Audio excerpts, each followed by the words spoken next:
पुराने और नए भारतीय मित्रों के साथ अपने प्रवास के दौरान मुझे लगता था कि भारत की सभी विकृतियां ठीक हो जाती अगर यहाँ ऐसी सरकार होती जो लोगों के हित में काम करती, न कि उनको चूस कर जीवित रहती। बंबई और मद्रास के बीच का बंजर रेगिस्तानी इलाका फरवरी में ही सूखा हो गया था। अगर पानी होता तो सूरज में इतनी गर्मी थी कि वो बीजों को अंकुरित कर देता। और पानी क्यों नहीं था? क्यों नहीं कुएं खोदे जाते या आर्टिजन्स वेल्स बनाए जाते? मुझे तो बताया गया था कि जलस्तर ऊंचा था, लेकिन हताश थके लोगों में वर्षों से उपनिवेशवाद झेलते झेलते उनकी ताकत समाप्त हो गई थी। कारण इससे भी गहरा था। औपनिवेशिक व्यवस्था का संभवतः सबसे जो खराब परिणाम यही रहा कि शासित लोगों को निष्क्रियता का बहाना मिल गया और इस तरह खुद की मदद की भावना का अभाव रहा। मेरी दुर्दशा के कारण तुम हो। शासित की शासक के प्रति यही नजरिया था। तुमने मुझे खिलाने का जिम्मा लिया है, कपड़ा पहनाने का जिम्मा लिया है, मुझ पर शासन करने का जिम्मा लिया है। यदि मैं मर जाता हूं तो यह तुम्हारा दोष है। अंग्रेज थे ही दोषी ठहराने के लिए, लेकिन यह दोषारोपण सदा जायज नहीं था। लेकिन वास्तव में दोष उनका ही था, क्योंकि जब कोई शासित जनता मन में हार जाती है तो उसकी आत्मा भी मर जाती है। जब पीछे मुड़कर देखती हूँ तो पाती हूँ कि भारतीयों की जो उनके छवियों उनके साथ रहते हुए मेरे मन पर बनी और जो अभी भी जीवित है, उनमें महान नर नारियों के प्रति उनकी अपार श्रद्धा की छवि थी। भारत में नेतृत्व उन्हीं लोगों के हाथ में रहेगा जिन्हें उनके अनुयायी सही मानते थे। वे लोग स्वार्थी नहीं होंगे, त्यागी होंगे। त्याग का यह गुण शेष सभी गुणों को सम्माहित किए हुए है। जो व्यक्ति निजी हित के ऊपर त्याग के एक आदर्श को अपना लेता है, वास्तव में वही ईमानदार है, उच्च विचार वाला है और भरोसा के लायक है। मैंने पाया कि वे लोग दुष्ट हैं तथा दोषों से परिपूर्ण हैं।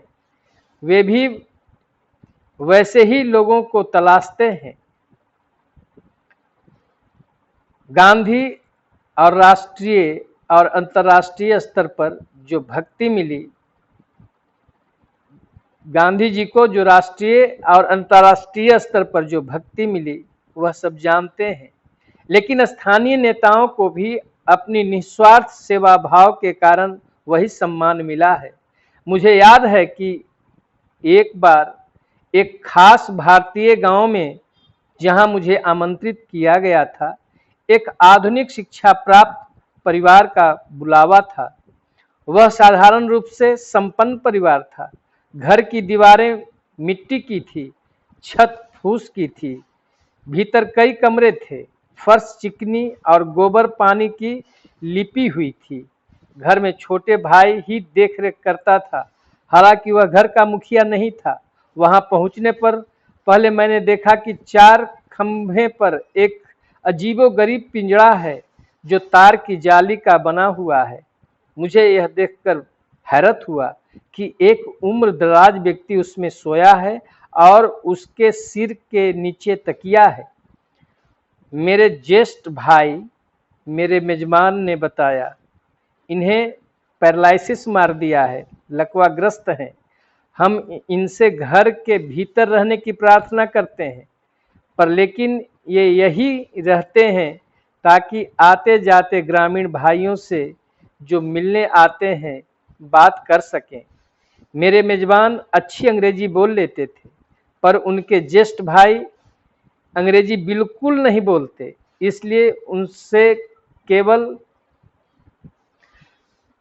शुभ आकांक्षा, एक आदर का भाव आदान प्रदान हो सका तथा दोस्ती भरे नजरों से हम एक दूसरे को देख सके। मैंने देखा कि उनका चेहरा प्रबुद्ध पर पतला था तथा दर्द से तना हुआ था, लेकिन आंखें बुद्धिमान तथा बेधक लगती थी। शरीर तो बिल्कुल असहाय था, लेकिन एकदम साफ सुथरा था।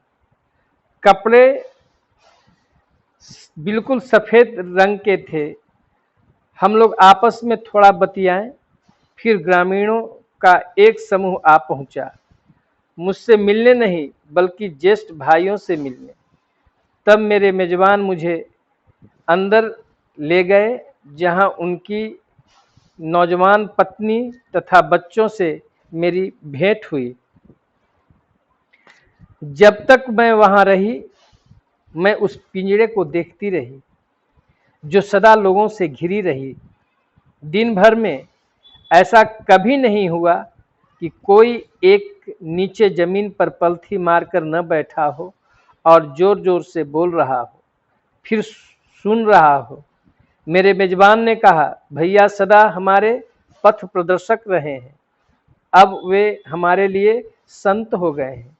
मैंने देखा कि मेरे मेजबान की भी गांव में अपनी ही इज्जत थी, क्योंकि दोनों बार जब हम लोग खाने पर बैठे थे तो थोड़ी देर के लिए बाहर किसी के बुलावे पर गए, संभवतः कोई पड़ोसी होगा। दोनों बार लौटकर उन्होंने एक ही बात बताई, मुझे खतरनाक सांप को मारने के लिए बुलाया गया है। भोजन सादा देहाती खाना था। मसूर की दाल, चावल, पालक की साग और मसाले। भोजन शुरू करने के पहले एक चचेरे भाई ने पीतल के लोटे में पानी तथा एक घर का बुना हुआ तौलिया हमारे लिए लेकर के आया। खाने के पहले हाथ धो लेने के लिए उन्होंने अंगुलियों से खाना था, तो खाने के पहले हाथ धो लेने के लिए उन्होंने आग्रह किया, क्योंकि अंगुलियों से खाना था। वे सारा जीवन चॉपस्टिक ही चॉपस्टिक से खाती आई थी। चॉपस्टिक जो चम्मच है उसी से खाती आई थी। मुझे कांटा छुरी की जगह चॉपस्टिक से ही पसंद थे, लेकिन जब मैं अपने दाहिने हाथ से खाने की अभ्यस्त हो गई तो मुझे वहाँ वही तरीका ठीक लगा खाने में। आखिर अपने पानी से हाथ धोए, और इससे बेहतर क्या होगा खाने के लिए। और बचपन से भारतीय बच्चों के दाहिने हाथ से खाना सिखाया जाता है और बाएं हाथ से गंदगी साफ करना। सफाई की एक और मिसाल थी कि हमारा खाना ताजे हरे केले के पत्तों पर परोसा गया, प्लेट में नहीं। अच्छी तरह पका चावल केले के पत्ते पर देखने में अच्छा लगता है, इससे भूख और बढ़ जाती है। जिस भी घर में जाति धर्म का पालन होता था, भोजन पत्तों पर ही परोसा जाता था या मिट्टी के बर्तन में, जो बाद में फोड़ दिए जाते थे। मेरे मेजबान ने अपने जाति धर्म का पालन सामने के कोने पर बैठकर भोजन द्वारा किया। उसकी पीठ हमारी ओर थी। अब तक मैं इस तरह की दूरी की अभ्यस्त हो चुकी थी। यह बस एक धार्मिक भावना की निजी अभिव्यक्ति थी, कोई गलत व्यवहार नहीं थी। धर्म भारतीय जीवन में सदा व्याप्त रहा है, अपने श्रेष्ठ और निकृष्ट रूपों में। हर जगह की भांति यहाँ जो है धर्म के प्रति धर्म जो है विकृति का रूप लेती थी।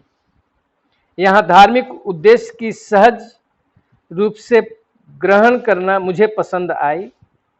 अपना धर्म जिस तरह आत्मा को नियंत्रित करे, उसी तरह व्यवहार करने की पूर्ण स्वतंत्रता मुझे पसंद आई। मेरे परिचय के पहले भारतीय परिवार में, जो कि पढ़ा लिखा था, संपन्न था, उसी मेजबान के कमरे में मैं बैठकर बतिया रही थी तो एक सज्जन आए और बिना हम लोगों से बात किए कमरे के दूसरे छोर पर सलीके से गए।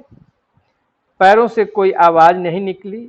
वहाँ वे नतमस्तक बैठे रहे करीब 15 मिनट तक। जब मैंने उन पर दृष्टि डाली तो मेरे मेजबान ने बड़े हल्के अंदाज में कहा, ये मेरे पति के सबसे छोटे भाई हैं।